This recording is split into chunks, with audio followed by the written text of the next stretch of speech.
without doubts, I think it's by far the best league in Europe. How dare you score like that in the Premier League? Mission accomplished in the Premier League. The American Scouser. Hello, everyone, and welcome to another edition of American Scousers TV's Premier League show. We come to you here during the, whatever it is, what feels like it must be like the 8th international break already of this young season. I think it's only the 3rd, but it does feel like there's been too many already. What also feels good is having my co-host back in his seat. Mr. Paul Bickler, welcome back. How you been, my friend? Good to be back, man. Thanks for hanging with me. Sorry I've been out dealing with work and family obligations, which unfortunately come before this. And I can't wait for this to take precedent one day over all of those things. It will be amazing, right? Otherwise known as whenever it is that those three heathens grow to be so large that they can be someone else's heathen problem, right? And they'll still be your problem. Let's not kid ourselves. They're not going anywhere for you, Paul. That's right. But they will be someone else's problem 1A, right? You'll just get you'll get the actual stuff I think that all parents want. Is like, I can't wait till that day where my son or daughter has someone else to talk to about their problems and then just calls me when they need advice, which probably, if you're like me, means you call on the daily because, well, I need advice on the daily. But speaking of people who need advice, I thought we'd talk a little bit here, a little potpourri tonight. Every week we do this, we talk about the matches. There's been a lot that's happened in the few weeks that you've been gone, between some of the crazy VAR decisions, the way that the table's broken out. And of course, we're going to get to the Everton point deduction as well. But I think an underlying topic, maybe the only thing that is talked about more, in my opinion, than VAR decisions this year, has maybe been just the overabundance of red cards that have been issued, whether it be straight red cards, multiple yellows.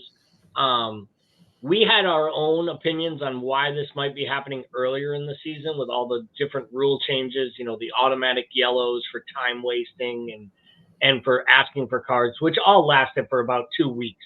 But as you'll see here in the graphic, the Premier League has issued or seen 27 red cards, which is 3 away from last year's total.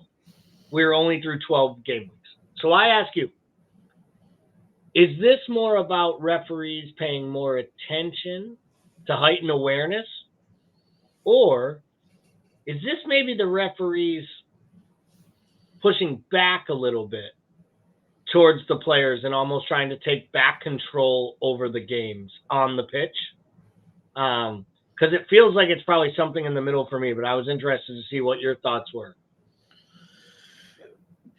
Well, I honestly think that these guys aren't smart enough to have an agenda like that. That's uniform and united, to be quite honest with you. I think, to me, I think it's just they have once again found one more way to misuse VAR. And to me, most of these, I would love to see the breakdown of this, because if you're to break this down, I bet you at least 10 of these have been misapplied red cards from actually watching a video replay in slow motion on a 50-50 challenge, which they're not supposed to do.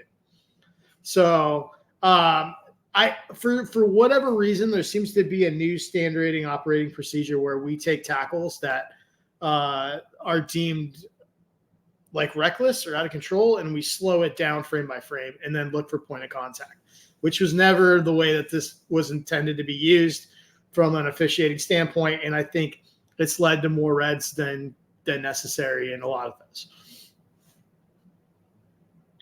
Do you think that the actual fact that VAR is looking back into red cards, and I think this is where my issue with that is, and I don't disagree with you. I can think of a few of them right away. I mean, the Curtis Jones tackle was a clear one. But on the other hand, you have the McAllister one that the league takes away, yet VAR couldn't take off the board. So it's almost like they don't know which way to go.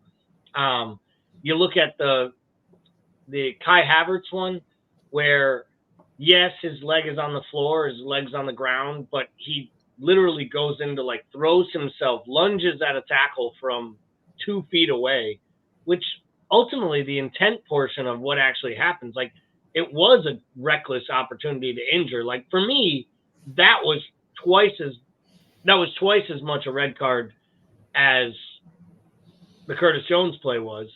Yet VAR administers a red card in one and doesn't in the other. It's so inconsistent, and I almost do feel like it comes down to the point of like the handball law. Like they need to do a better job of rewriting the words, or they need to let these guys know how they're supposed to adjudicate like common sense versus the letter of the law.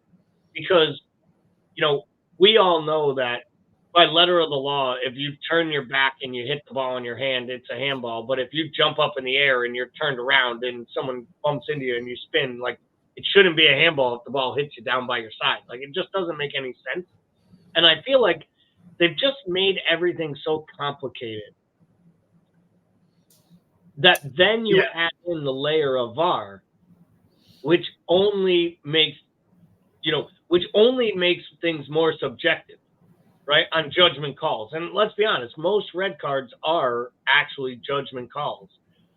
I'm almost in a world where I genuinely almost feel like the only way they should be using VAR to brandish red cards are literally when they're absolutely missed on the pitch.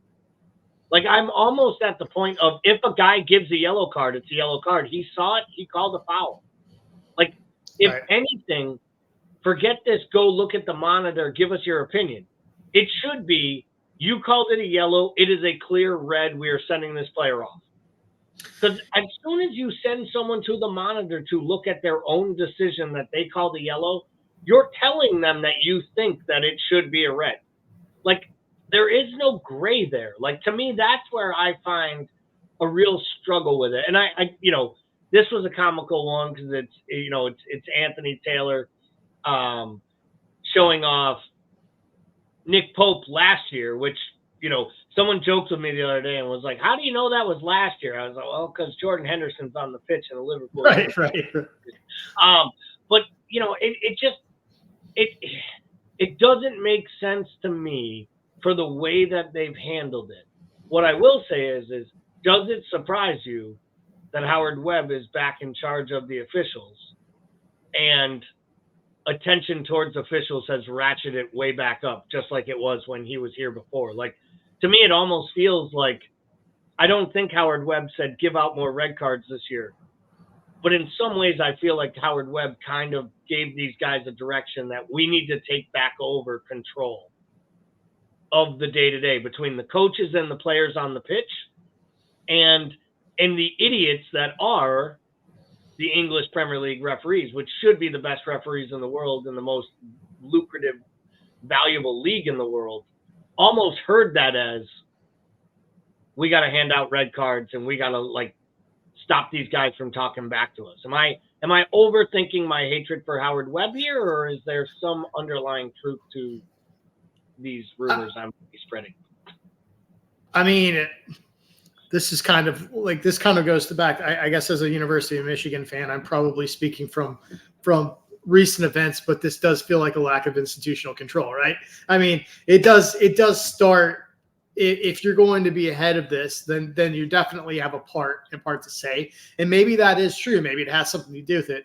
I think it's just such a messy situation because I think what we've done is legislated the game to death, and I think the problem with that is it feels a lot like quicksand, where like the harder you struggle, the more you get sucked into the mess, right? And I think we've gotten so far to the point where like the ultimate out of this, the ultimate clarity was clear and obvious, right? We don't even know what that is anymore since we just looked at a play 13 times before we corrected the call. We looked at it 13 times to make a decision. Like we can no longer use clear and obvious as like the meter for overturning a call. So I just think the whole thing's a mess. Does Howard Webb have something to do with it? I mean, from an attitude standpoint, he may, but I mean, I also look at some of these refs and plenty of these refs have just clearly enjoyed being center of this anyway. Right. And I just think for me, like, I almost don't even care if we get the calls right anymore. I just want consistency. Like and I think as a player, they probably agree, right? Like they don't care. They just want it called the same way every time. Yeah, I think the consistency is probably the most called for word or adjective that people are looking for, right? To describe what is happening. It's just give it to me consistent. And I know I've seen a few people say like, you just scrap this at this point, like just bin it, like just get rid of VAR for the exact reason you just said. The only thing that will bring back consistency now is if we were to go back to a world where there was consistently every once in a while a bad call and you live with it. And that's the problem is we created VAR to get rid of the key and egregious errors, right? The Eden Hazard is 3 yards offsides and scores a game go-ahead goal at Anfield. And everyone's like, wait, that can't be. Where's the flag? He's literally 3 yards offside. It's not even close. The guy just missed it. That's what, to me, VAR was there for that. It was to stop the Luis Suarez dive against Norwich getting awarded as a penalty. Let's be real. We'll call it on both sides, right? We'll chalk off a goal and on a goal. This wasn't what it was about. It wasn't about, elbows being offsides or armpits being able to be areas in which you can score beyond the last defender. And we worked it to literally chalk off goals and take away celebrations. Well, if we talk about things that are inconsistent, maybe we can talk about the Premier League and their adjudication of their rules to deduct 10 points from Everton during this international break for breaches of financial fair play. We are not going to go into chapter and verse what they're being charged with. They were brought up on multiple forms of charges for falsifying earnings, potentials, and losses compared to the balance sheet, right? The 10-point deduction is a massive storyline because it moves them down into the relegation zone. And if we look here at the table as we see it, after those 10 points are deducted, Everton drops all the way from 14th down to 19th place, ahead of Burnley on goal difference. So, first question, Paul. Do you feel for Everton in this instance? Or are you one of the folks who feels like if you break rules that are in place and there are, rules around, or there are consequences to those rules that you're breaking, you deserve the deduction? Or are you on the side of, they don't have as many lawyers on retainer as, say, Chelsea or City that can keep these types of charges out of the courts long enough that they were brought up on these charges that the other clubs seem to just be navigating their way through? So in a way I'm kind of both, because like my initial instinct is good. Now where's the rest? Right? First of all, I don't know that the 10 points is going to stand. I think they can get it reduced with an ownership. If ownership changes, I think that can get reduced. We'll see what happens here. My main thing is this feels a lot like real life, right? Like it is in life, it is the business owner who will get nailed for embezzling. It's never the mayor of the city, right?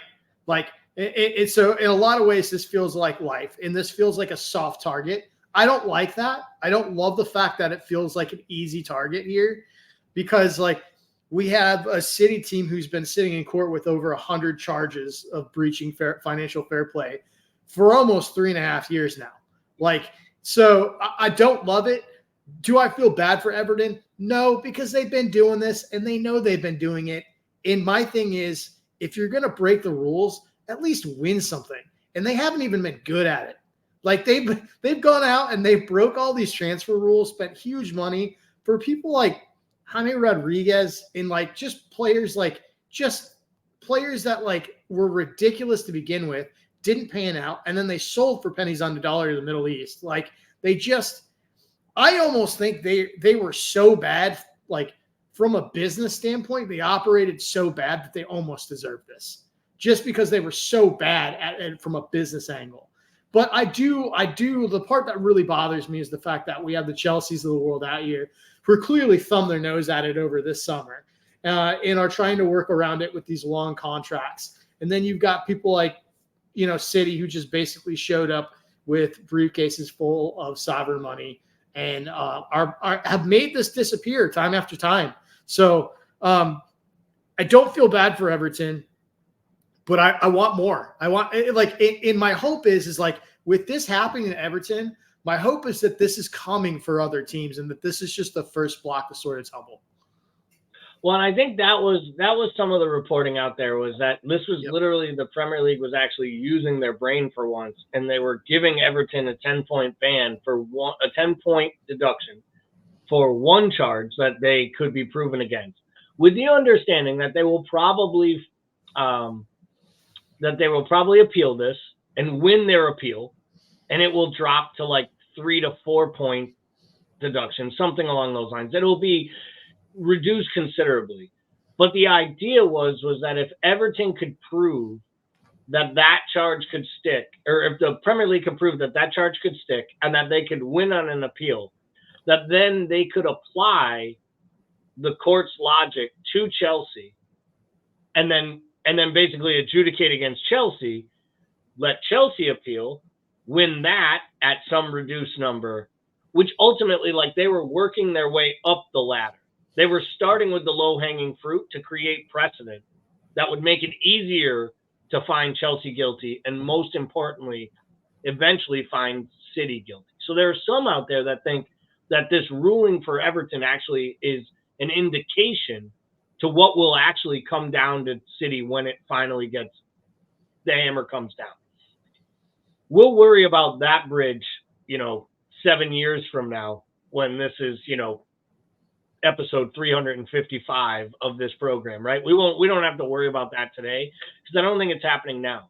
But as far as Everton goes, when we look at the bottom of this table, let's just say none of this gets reduced. It stays at 10 points. Where do you believe Everton finishes this campaign? I still think Everton has a legitimate shot at finishing 16th or 15th. That's how bad the bottom of this table is. And I think that they've shown, especially lately, that they're starting through Decore and Calvert-Lewis getting his health back and all these pieces, Jack Harrison starting to play good football. They have shown that they have some players that can get them goals. And I think just by default with Sean Dyche and the fact that, Braithwaite looks like a nice young player, they've got some pieces and they're going to be good enough defensively. I really think that they can pretty easily climb back out. And honestly, if they're going to get docked points, this is probably the best year for them to get docked points because I think the bottom of this table is so weak. Yeah, that was where I was going. I personally think they finished right where they were going to anyways. Like, I was one that was a little bullish the last few weeks. I started telling people I thought they'd finish somewhere between, I thought they were going to finish 12th, even 11th. I thought if you don't take those 10 points, I think they're a better side right now than Fulham. I really do. I think they're a better side than Nottingham Forest. I think they're better than Bournemouth. I think they were going to finish ahead of all those teams, in my opinion. And I think that, it pains me to say it, Dyche figured out the defensive stuff like we all thought he would, and then you start getting some goals if they make any type of a buy, if anything works out. So I think this just means that they end up finishing, like you're saying, somewhere 15th, 16th. But I still don't think they're in the bottom three or the Bournemouth conversations come the end of the season. It'll be really interesting to see. Let's quickly look here at the top of the table. We won't spend too long on it. If I were to ask you, Paul, I don't think you're that surprised that City or Arsenal or Liverpool even being towards the top. I know you were a fan of Villa and Brighton, Newcastle before the season. Is the biggest surprise on here that West Ham has gotten back into the top 10? Or is it maybe that even as poorly as Chelsea started, that 12 matches in, they're even sitting 10th in this table? What's the biggest surprise in this upper half so far? Biggest surprise to me in this upper half is Brighton with 5 winless. So, like, I mean, that's pretty shocking to me to see them drop in form like that. And it just goes to show you when you have added competitions, it's a completely different job from a managerial standpoint. Completely different job. That's shocking to me. You know, Chelsea, what a credit this is to Poch, because he's gone into a situation that looked dire with basically players from 4 different managers and a dressing room that was all over the place. And he has them playing an identifiable brand of football where they look cohesive. And I didn't think that would be possible for nearly any manager to do, let alone do it in half a year. So it's a real credit to what he's doing there right now. They're going to be a team to watch here. But yeah, I think Chelsea, like you hit on it, I think that's an interesting one. I think the top of the table is variations on a theme. We kind of wondered, like, we knew that this was going to be City, Liverpool, Arsenal, right? We kind of wondered where the rest of these guys were going to fall. I don't think any of us were that high on Tottenham. And to be honest with you, I think we can credit them for a good job. But I don't know that any of us are really sold on them staying top 4 for the longevity of it. I mean, they've got some good pieces. They've got the added benefit of not having Europe. But we've seen, we knew that this was a team that could be vulnerable if they started losing pieces. And now we're at the point of the season where sort of attrition starts to set in and we start to see some of these injuries happen. Yeah, I agree with you there. I think they're just not deep enough. I mean, if you had told me Tottenham would be anywhere near the top 4 after selling Harry Kane without spending any of the money, I would have told you were crazy. We're going to talk a little bit about some of our transfer grades for sides, and I think they're a team who probably goes right to the top of the heap when it comes to actually what the business they did this past summer and the fact that it worked out for them. Hindsight 2020, right? You don't usually get an A when you sell literally maybe the best player to play for your franchise in 20 years, and you don't buy a player to replace them, but somehow your team gets better. But I don't think they got better because Harry Kane left. I think they got better because Ange took over and gave them a new breath, and they got Conte out of there. And I just wondered, how good could this team be with Harry Kane and this coach and Madison and Son? I almost feel bad for the guy. They genuinely could be running for the Premier League title right now, but maybe not, because maybe that's what they needed as a side to kind of pull everything together, was to lose a guy like Harry Kane. So as I mentioned here, let's take a look here at the good old transfer grades to date, right? You can give them A's, B's, C's. I got a lot more of the ones towards the right-hand side of the screen than I did the ones on the left. That was usually more about attendance, behavior, and overall comportment in class. But if I were to ask you, we'll start alphabetically here. If I were to ask you to grade the Arsenal transfer window, and we're going to mainly work on guys coming in, right? Big clubs sell, we know that. But Kai Havertz, Jurrien Timber, Declan Rice, and David Raya on loan, which I think you have to take into the equation, seeing that he's become the #1 goalkeeper. What type of a grade do you give Arsenal with that window being kind of the barometer? I give it a B-. I think that Declan Rice is an A transfer. I know that Raya is going to be he's starting right now. I just don't like that. I don't like the message it sends. I mean, competition's good though. I don't know. I'm conflicted on that one. I just don't feel like it was the right thing to do to Ramsey in that situation. Timber is going to be a good young talent. He's got some versatility. He can play fullback as well as center back. I think he's good.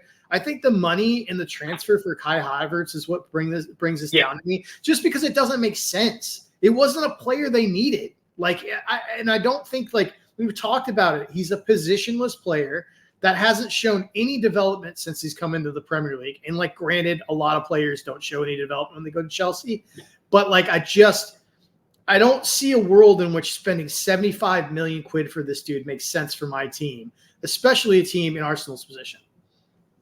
I don't disagree at all there. I think I would have given him a B, and I might have even said B+. And the only part is I don't think they needed Havertz. They were willing to spend the money, and they have. And I will give Arteta credit. He has shoehorned him in at times, but he hasn't played him like every minute of every match. Like he's afraid to sit him. He's dropped him at times. And for me, Rice was the best signing in the Premier League of any of the top contenders because he did the most to add to a team that was close. Like they were Declan Rice away from getting a hell of a lot closer to City, and they went and bought him. And they spent the money it takes to bring in a player like that. And I give him a lot of credit because, let's be honest, it's not easy to spend $105 million on an English player, right? Because you know the pressure that comes with it. And if it's a flop, and they brought in a guy who, in my opinion, was as much a no-brainer in the Premier League as you could have. It didn't matter. He could have went to Liverpool, Man United, or City. He walked in, and he is one of the first names on the team sheet every single week. And I think he would be the first name on the team sheet at Juventus. I think he'd be a first name on the team sheet at Bayern Munich. Like, I believe that maybe I have Kai Havertz at a higher level than some do. Declan Rice at a higher level than some do. But I genuinely believe he could basically walk into any team in the world and start. And I think he's proven that at Arsenal. So to me, I might rate it a little higher. Let's stay in North London, and let's look at Spurs. They did a lot of different moves. Kulusevski, turning the loan signing of Kulusevski into a permanent one, bringing in Manuel Solomon, bringing in Brennan Johnson from Forest, all good moves. I want to focus on the three big ones, in my opinion. Signing James Maddison from Leicester, bringing in Van de Ven, which before his injury looked like an absolute steal from Wolfsburg for under $40 million, and maybe the best signing that no one talks about, which is the keeper they got from Empoli, Vicario, from the Italian league that nobody knew about. And anyone who's seen Spurs play this year, the keeper has literally probably been their best or second best player all year, arguably to Maddison. What would you give Ange and the Spurs side for the transfers, but more importantly, for getting those guys to respond so quickly and deliver so early in the season for new signings? Yeah, so I'm giving them an A-. The only reason I'm making them an A is because I feel like they could have been a little bit more aggressive and gotten a little more, I think they could have gotten some more impactful pieces. But what they got, they hit on, right? They hit on every single one of them, and including a player that I wasn't sold would work for Spurs in James Maddison. And not only has he worked, he's actually been like a critical piece of threading that midfield and that front line together. I know it's contentious. I actually like the Harry Kane sale, and I'll tell you why. Because I think at this point for that club needed to evolve past that situation for that administration and that manager to rebuild that team in a way that it needs to be rebuilt. And I think that as good as Harry Kane is, and there's no getting around it, he is arguably the best striker in the world. I think that situation had gone on so long there that almost that club's identity was wrapped up in Harry Kane in a way which really inhibited them from growing in areas that they needed to grow. So I actually think that almost like a forest fire, they had to burn that thing down and have some regrowth in some key areas. And I think that allowed them to do it. And it's going to allow them to fund some really interesting moves here down the road. And I think, that manager has come in and done a bang up job. And I really like where they're at. Yeah, I think if you're a Spurs fan, you're feeling really, really good about where you are as a club and moving forward. And here's the thing. You never lose the love for Harry Kane because he's always going to be the 8-year-old that was playing at your club and is your guy. Someday he'll come back and play a testimonial there. He'll probably play for them again someday, in my opinion. But ultimately, it just gives the Spurs supporters something to root for now when they watch Champions League, because they can root for Bayern Munich to do well, because everything that's good that's happening at Munich is bipartisan, because they made arguably the best transfer of the summer, and they brought in a world-class player who's played like it from day one. So I give him a lot of credit. Let's hit a couple more teams here before we preview the matches coming up on the weekend. Real quick on City. Guardiola has not hit the ground running. He literally can't beat out Akanji right now for starts. He can't beat out Nathan Ake at times. And Pep says it all the time. He's just not doing enough on the training pitch to earn his way. We both believe he is one of the best center backs in the world and that he will eventually be a stud. Are you surprised that Guardiola has been so slow to settle? Is Kovacic just what you thought that he would be for them, which is like, slow and steady wins this race? And did City pull one over the rest of the league and maybe all of Europe by signing Jeremy Doku, or does he just fit that system so perfectly that maybe it's a little bit of fool's gold? I think Kovacic is what we thought he'd be, right? I think Doku has been phenomenal for them in a way that is kind of different for them. I think they're used to having those sort of almost like advanced midfielders end up playing wide for them.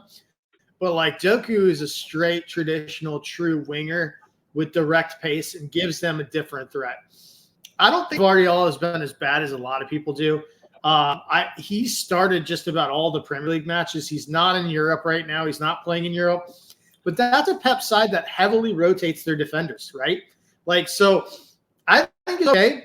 I think him playing fullback definitely doesn't help. And I think him, I just don't like him when they try to flex him out wide.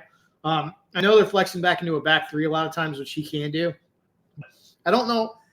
I think he's going to be just fine. I'm not worried about him, other than the fact that he's on the wrong team.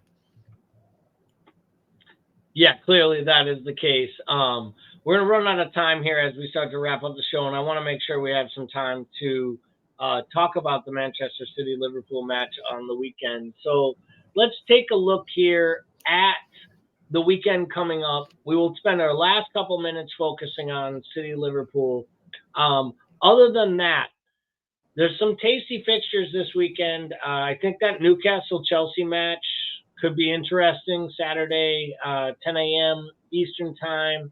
I also think that Tottenham-Villa match on Sunday morning could be a really, really fun one. But could you imagine having to be Manchester United and finding out that you have to be the club in the run of form and the wishy-washiness that they are, to have to go to Goodison Park on the day where those supporters had 10 points taken away from them, when they're actually feeling good about their club for once? I feel like if you're United, you feel like you might have got the short end of the stick here, right? Yeah, I think that's going to be real interesting. I would not be surprised to see Everton come out with some real energy in that one.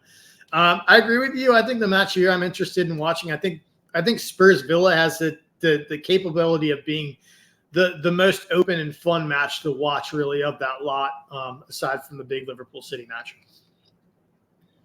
Speaking of the big Liverpool City match, we know where it is. It's at the Etihad. It's the morning a.m. lunchtime kickoff in England, 7:30 a.m. in the Eastern time zone. Any Liverpool supporter had to have known it was coming, and God knows we've done a lot of talking about it, too much talking about it as supporters, as a club, the manager, these early fixtures. So with the fact that we are playing a team that maybe has the second or third almost as much amount of internationals, right? At least we don't have that excuse built into this one, Paul. We can't say all of our guys were on international duty and Wolves players were all training, right? It's a City. They have just as many players as us. But I'm sure there'll still be an excuse that comes out of it. When you, as a Liverpool supporter, prepare in your mind mentally for this match, is this more about our side showing up and playing our football, or is it about the tactics that Klopp can put out there? Because to me, I feel like we always do the same thing when we play City. We play our brand. We don't change anything, in my opinion, when we play City to when we play other teams, especially top playing, footballing sides. What do you expect from the manager with regards to the players we'll see on the pitch Saturday morning?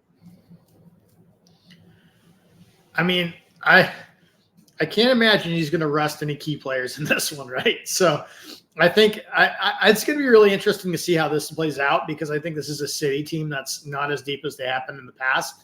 I know that Haaland's a bit banged up right now. I still expect him to be out there.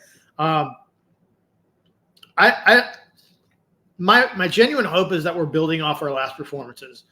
because the last two performances looked like a Liverpool team who remembered who they were and who remembered that this wasn't a team that starts by playing out of the back. This is a team that starts by winning possession in the final third. And so if we can build on that and we can play that ball that we've always played, I think we're going to be just fine. But these games are always a coin flip, and they always hinge on one or two big changes of momentum. So it'll be interesting to see either way. Saturday is going to be a nightmare for me because I've got that, and then I've got the Ohio State-Michigan game right after. I recognized that this weekend when I was looking at stuff, and I was like, "Oh man, that guy's got to have a 7:30 game." Yeah. But in some ways, I'm almost like I feel better that they moved that game up, because originally that was supposed to be a 12:30 game, so you would have had both of them simultaneously, and I'm not sure you would have survived those 3 hours. No, I wouldn't have. No, I wouldn't have not. Let alone the alcohol that would have needed to be taken just to get you to the point where the rest of the people in said pub or bar would be able to enjoy their afternoon. Would you have had to games going simultaneously? I would have had to pre-schedule and pre-call in the ambulance like you do with an Uber ride. Like you schedule the Uber ride. Be like, look, there's a couple of big games going on. This is going to get real ugly real quick. I could use one right around 2, and then I need a follow-up around 3:15 with the bring one of those IV things, the hydration. Yeah, exactly. So as we wrap this thing up and get ready to get out of here, do you expect win, lose, or draw? Does this result hinge on either side? I've gone back and forth on this. What side does this mean more to? I've seen folks say, if City can get a win in this game, go 4 points clear, they have this in the bag. I'm not one of these people who thinks the league is lost if you lose this match. Are you taking a draw happily? Do you go there feeling like we have to go for a win? They are ripe for the picking right now. Where are you as far as result versus reward, right? So I'm for any result that comes away from this match with us relatively healthy and with us no further behind City than we went into it in. So I'm okay with the draw. I think the points mean more for Liverpool because until proven otherwise, everybody is chasing City down the second half of the year regardless. Yeah, I couldn't agree with you more. I think the performance is more important to Liverpool. I think Liverpool could go there and put in an amazing performance and actually not get a victory and leave there and say to themselves, we just hung with them. We went to their building. We came off an international break. We can do this. And I think you can hang on that. You can build off that. I think this performance is imperative that Liverpool doesn't go there and get stuffed. Yeah. If we go there and lose 3-0, these first 12 match weeks and being just a point behind and whining about draws against Luton and draws against, Brighton and points stolen against Tottenham, all that becomes absolute white noise and hearsay, right? It's just rhetoric if you go get stuffed. I feel like this is one where we have to put in a performance to be proud of. And then if we take something from that, we build on it. I will say this. If we go to City, when we go to City and come home with 3 points, I do believe this is how you lay a marker down early about your schedule, about your routine. But one thing that we do early and often is ask for help and support on this page. So if you haven't already, please go and subscribe now to the YouTube channel. Give our page a like, drop a comment. If you'd like to get involved or think of ways we can do this program better, please go ahead and let us know. We really appreciate you viewing. For myself and Bickler, I hope you all had a wonderful international break and you're as excited for the football to be back as us. Have a great weekend, and we will be back next Monday or next week with the American Scouser TV's Premier League show. Have a great week, everybody.